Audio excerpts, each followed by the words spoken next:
noite. Aquela conversa olho no olho perde espaço para as redes sociais. Muitos acham mais fácil se esconder no anonimato da internet para atacar desafetos ou ofender até quem mal conhece. Essa prática, cada vez mais disseminada na web, tem provocado danos irreparáveis às vítimas, como vamos mostrar hoje aqui no Jornal da Cultura. As ações na justiça têm dado resultado, mas o problema é descobrir quem é o autor dos ataques. Veja agora outros assuntos importantes desta quinta-feira. Parlamentares da CPI do Cachoeira batem boca diante de Demóstenes Torres, que evocou o direito de permanecer calado. Entenda como fica o rendimento da poupança agora que os juros oficiais caíram para 8,5% ao ano. Professores estaduais em greve há 51 dias na Bahia ganham na justiça o direito de receber os salários de março e abril. No Dia Mundial Sem Tabaco, profissionais da saúde estimulam a troca do cigarro por uma flor ou fruta. Crise na Europa afeta Estados Unidos e Brasil, que caem no ranking de competitividade.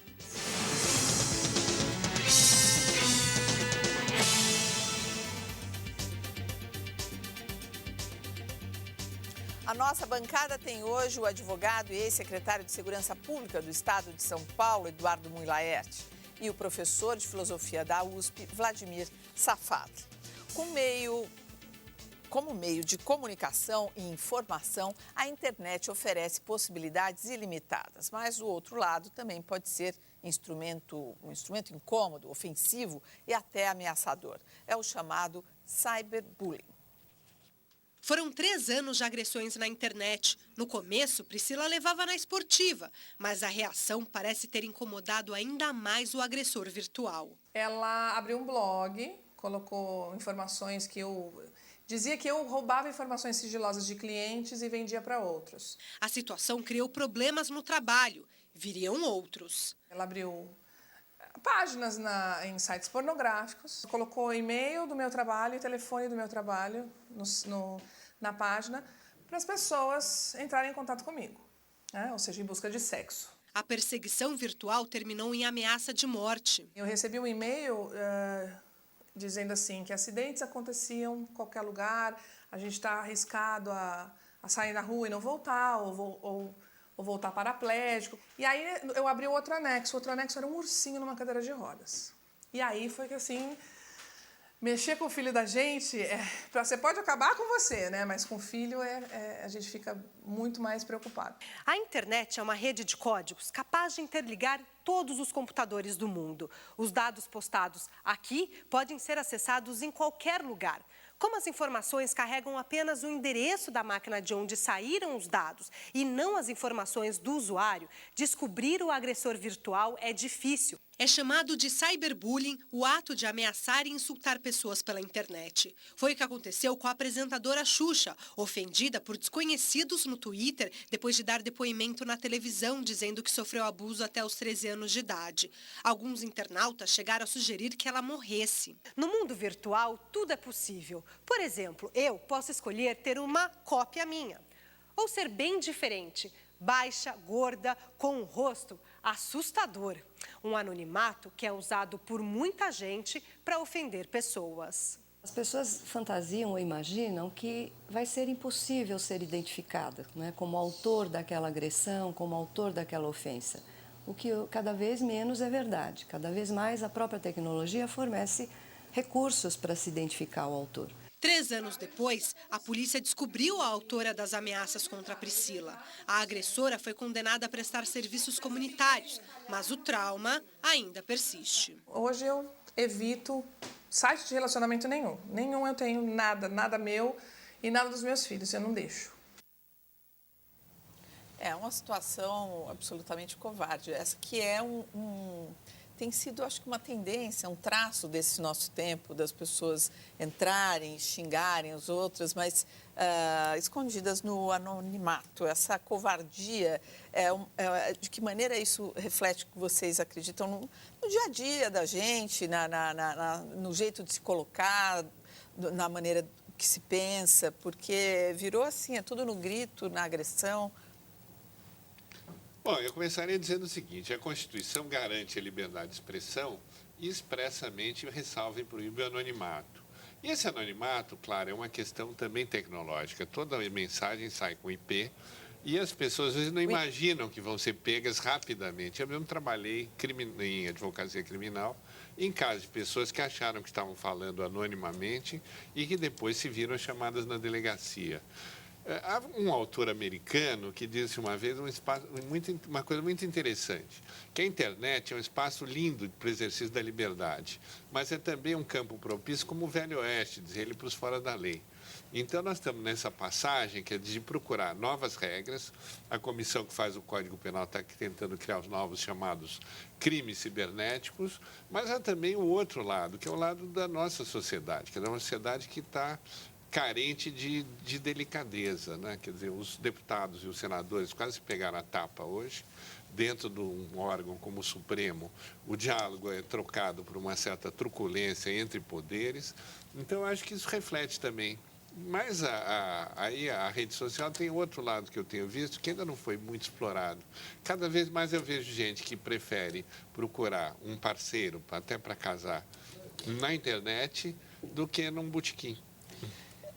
Então, mas esse eu acho que é um caminho até o mais inofensivo, porque a intolerância que você, por exemplo, você está dizendo tudo isso aqui, a gente está vendo o seu rosto, a gente sabe o seu nome, sobrenome e tudo mais. Agora, quando você recebe aí no seu computador uma mensagem com uma cara ou distorcida ou um troço vazio, né, Vladimir? Quantas vezes a gente vê aqui no Twitter? E você não... Quer dizer, é uma intolerância que não abre espaço para troca de ideias. Não, é só para xingamento, que é uma bobajada. Mas é interessante lembrar que quando a internet apareceu, havia todo um discurso sobre a internet como uma espécie de nova ágora. Sabe, uma espécie de novo espaço público, um redimensionamento do espaço público, onde as opiniões elas poderiam ser postas na sua transparência e numa espécie de confronto onde as ideias elas poderiam ser privilegiadas. E o que aconteceu em larga medida foi que a internet ela permitiu o desenvolvimento das opiniões mais extremas possíveis. Certo? Exatamente por causa disso, porque a responsabilização da opinião é muito diferente no caso, por exemplo, das mídias tradicionais. Se você escreve no jornal, se você escreve numa revista, se você fala alguma coisa na televisão. Se você manda um e-mail, a sua responsabilização é de uma natureza. Mas no caso da internet, quer dizer, se você posta alguma coisa, se você faz um comentário extremo, politicamente extremo, né? Quer dizer, a sua responsabilização é muito indireta. Né? Muito indireta. Então, acho que isso propiciou, pelo menos não só no campo das relações interpessoais, mas no campo da esfera política, não uma constituição de um espaço real de discussão, mas uma sedimentação de opiniões cada vez mais extremadas. Uhum. Eu duvido, eu desafio essas pessoas que xingaram a Xuxa dessa maneira, que elas façam isso de cara limpa. Mas eu duvido que elas apareçam e falem assim, olha, eu acho que você deve morrer, não sei o quê. É porque é covarde, está ali escondidinho atrás da tela, deve ver a vida por aí mesmo. Bom, mais alguma coisa? Podemos seguir? A Selic de 8,5% marcou estreia hoje das novas regras da remuneração da poupança. Se não houve corrida para depósitos, tampouco houve para saques. Afinal, a regra que vale mesmo é essa. Se você tem uma poupança com uma fórmula antiga de remuneração, deixe o dinheiro lá quietinho. O microempresário Adilson Bueno tem R$3 mil aplicados na poupança antiga. Hoje, acordou preocupado com a notícia da taxa Selic de 8,5% que mexe no rendimento e pensou em resgatar o dinheiro. Mas antes, foi atrás de informações. Achamos que ia cair o rendimento da poupança e para poupanças novas seria diferente, a relação seria diferente para a poupança nova. Aí achamos até conveniente, talvez, abrir uma outra poupança e migrar o dinheiro de uma para outra. Tirar o dinheiro da poupança e abrir uma nova, em hipótese alguma, porque o governo não mexeu no dinheiro de quem já tem aplicação na poupança. Deve deixar o dinheiro lá. Me parece que melhor ficar na poupança anterior mesmo. Agora que a Selic, a taxa básica de juros, caiu para 8,5%, a poupança passou a render 70% dessa taxa mais a variação da TR. um índice que o Banco Central divulga todo mês e que agora está em 1,61%. Então, quem investiu na poupança hoje, daqui a um ano, mantida a atual Selic, teria rendimento total de 5,95%. Já os poupadores da regra antiga levam em 12 meses 7,78%. A poupança é como guardar o dinheiro embaixo do colchão. Eu acho que é um bom investimento no momento. Mesmo agora com a notícia de que a poupança não está rendendo tanto, o senhor acha que é melhor? É mais seguro. Bom, eu converso agora por telefone com o economista Cláudio Gonçalves, que é especialista em gestão de risco. Boa noite, Cláudio. Oi, boa noite. Boa noite a você, boa noite aos ouvintes da TV Cultura. Cláudio, para a gente, assim, só dar um fecho para essa reportagem que a gente acabou de ver. Existe alguma aplicação melhor do que a poupança, na sua opinião? Se a gente colocar aí os fundos dos grandes bancos, por exemplo, a maioria dos fundos dos grandes bancos, eles ainda assim não são melhores que a poupança ou são? Principalmente para quem tem poucos valores, poucos recursos para poupar, para guardar. Maria Cristina, quem tem poucos recursos para guardar, a poupança ainda acaba sendo um bom atrativo. O que a gente tem que observar, efetivamente, é que agora, com essa nova regra da poupança, o consumidor, o poupador que estava efetivamente voltado para aplicar em poupança, ele pode começar a olhar outros fundos, porque mesmo com a redução de taxa administrativa, alguns fundos que eram voltados para grandes poupadores, eles podem ser mais atrativos que a poupança hoje. Cabe realmente, dependendo do perfil do poupador, ele buscar alternativas. Mas existem sim fundos que podem ter um rendimento melhor que a poupança, sempre lembrando que, dependendo do perfil do poupador, tá certo? Tem fundos que têm risco, mais risco, menos risco, tem fundos que têm ações envolvidas, e isso envolve mais risco, consequentemente, envolvendo mais risco, envolve também mais possibilidade de ganhos. Ok, Cláudio Gonçalves, muito obrigada pela sua participação e orientações aqui no nosso Jornal da Cultura. Boa noite.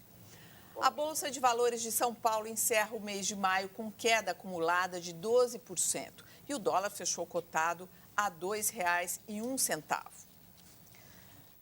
Ainda falamos de saúde, mas o motivo é muito bom. O ex-ministro da Saúde, Adib Jatene, recebeu alta do hospital. Ele estava internado desde o dia 23, depois de ter sofrido um infarto. Jatene passou por um cateterismo e recebeu um implante de um stent, uma prótese para desobstruir uma artéria. Adib Jatene será um dos personagens da série especial que o Jornal da Cultura está preparando sobre os 100 anos da Faculdade de Medicina da USP.